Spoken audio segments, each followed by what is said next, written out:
todos y bienvenidos. Cuando se habla de matrices, es imposible no hablar de vectores, ya que podemos ver a cada uno de los renglones o a cada una de las columnas como un vector. ¿De acuerdo? De hecho, el producto de dos matrices involucra un producto punto, el cual es un producto entre vectores.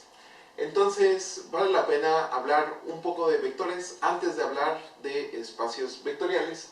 Entonces, vamos viendo las siguientes definiciones. Sean P y Q dos puntos en el plano. Entonces, el segmento de recta dirigido de P a Q, denotado como PQ con una flecha en el superíndice, es el segmento de recta que va de P a Q. Es solo un segmento de recta. El punto P en PQ se denomina punto inicial y el punto Q se denomina punto terminal. Y bueno, las propiedades más importantes de un segmento de recta dirigido son su magnitud, esto significa cuánto mide, ¿sí? si es corto o es extenso, y su dirección, ¿de acuerdo? Hacia dónde apunta el vector. Si dos segmentos de recta distintos tienen la misma magnitud y dirección, vamos a decir que son equivalentes, ¿de acuerdo? Ahora vamos viendo la siguiente definición. El conjunto de todos los segmentos de rectas dirigidos se llama vector, ¿sí? Eso es un vector. Cualquier segmento de recta en ese conjunto se denomina representación del vector. Un vector V en el plano XY, digamos en un plano cartesiano, es un par ordenado de números reales A, B. Los números A y B se denominan elementos o componentes del vector, componente X y componente Y.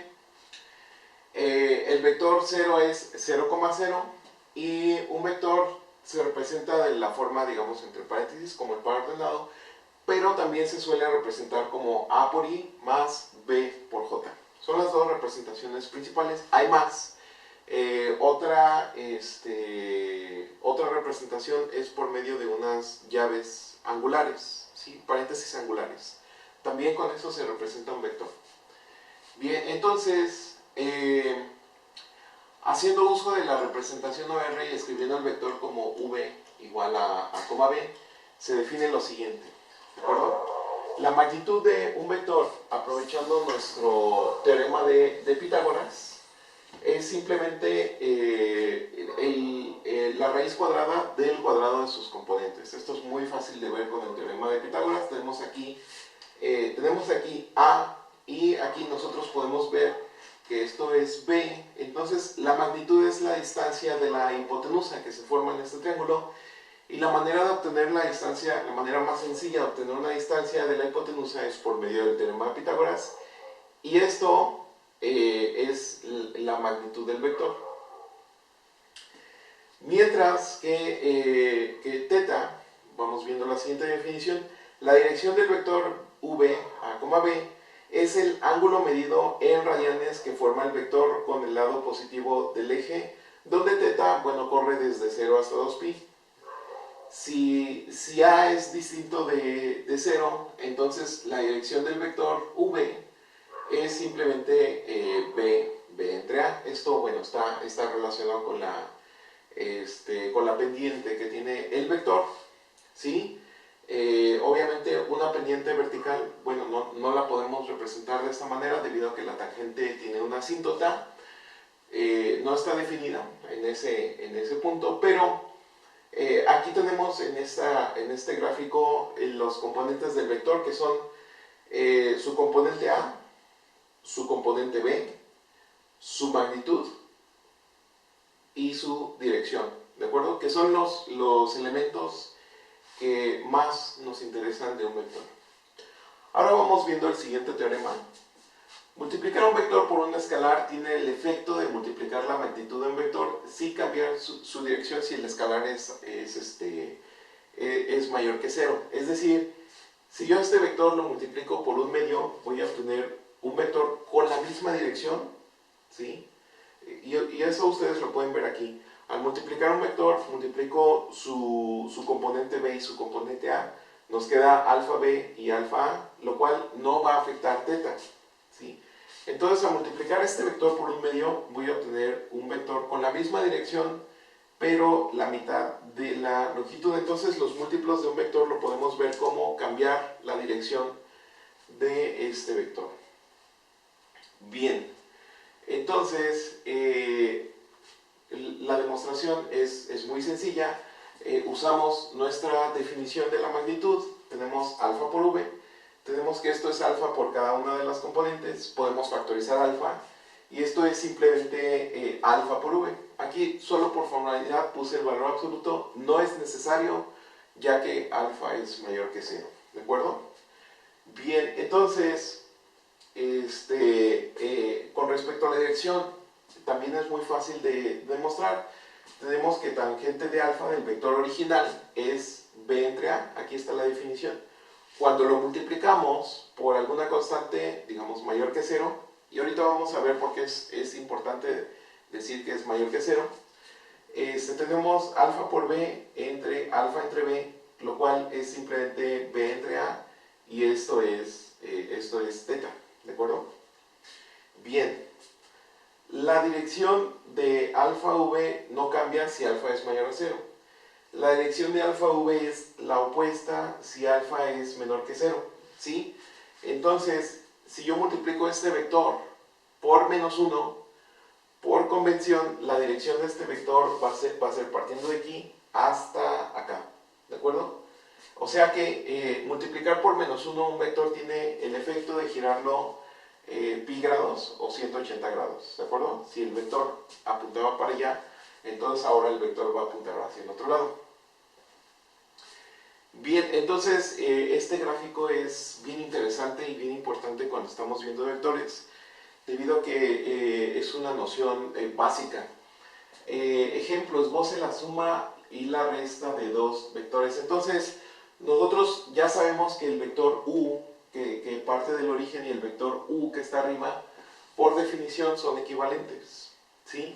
De hecho, por eso los llamo u y u, no hay diferencia.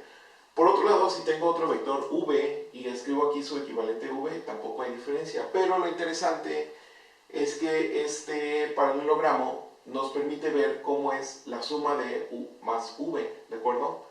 La suma de u más v es el vector resultante que viene desde el origen hasta donde se vuelven a tocar los vectores. Una vez que yo los dibujo, yo formo un paralelogramo con estos vectores. Por otro lado, la resta de los vectores u menos v la podemos ver como el vector que se forma en la diagonal. Y algo muy importante, este vector, el vector u menos v, tiene dirección desde v hasta u, ¿de acuerdo? Por eso aquí puse la flecha. Y este vector es equivalente a dibujarlo desde el origen hacia abajo, ¿de acuerdo? Entonces, este paralelogramo nos representa tanto la suma como la resta de vectores y cómo lo podemos visualizar gráficamente. Definición. La desigualdad del triángulo vectorial en los vectores también se cumple, y eso lo podemos ver aquí. La distancia más corta desde 0 hasta u más v es una línea recta, que este valor absoluto representa esta magnitud. Si nosotros sumamos la magnitud de v y después la magnitud de u, va a ser igual a la magnitud de u más v, solamente que u y v apunten a la misma dirección y se sumen sus magnitudes. De lo contrario, v más u es más grande debido a que no estamos tomando el camino más corto, vamos a tomar un camino más largo, ¿de acuerdo? Y esto se ve aquí, de esta manera. Bien, entonces, la suma de la magnitud de dos vectores es siempre mayor o igual a la magnitud de la suma de los vectores. Esa es la desigualdad de triángulo en vectores, ¿sí?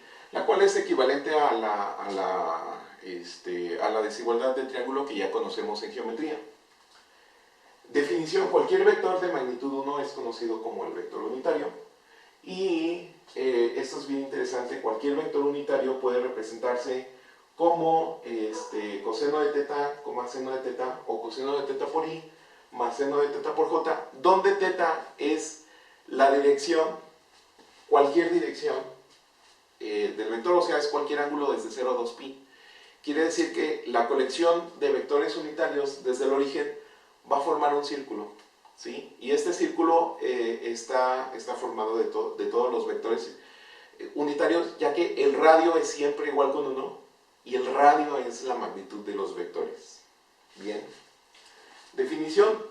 Sea v un vector diferente de 0, entonces u, que es igual a v entre la magnitud de v, es un vector unitario con la misma dirección, ¿sí?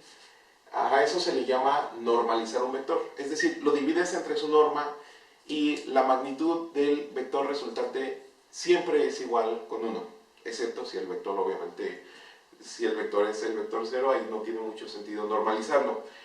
Pero si es cualquier otro vector cuya magnitud es distinta de 0 y lo divides entre su magnitud, te va a quedar el vector unitario. Hacerle este proceso a un vector unitario no lo afecta, ya que estaríamos dividiendo entre su magnitud y sería una división entre 1. No tiene mucho sentido hacerlo, pero funciona. ¿De acuerdo? Si queda cualquier duda, por favor, ponla en los comentarios o ponte en contacto conmigo y nosotros nos vemos en el siguiente video. Hasta luego.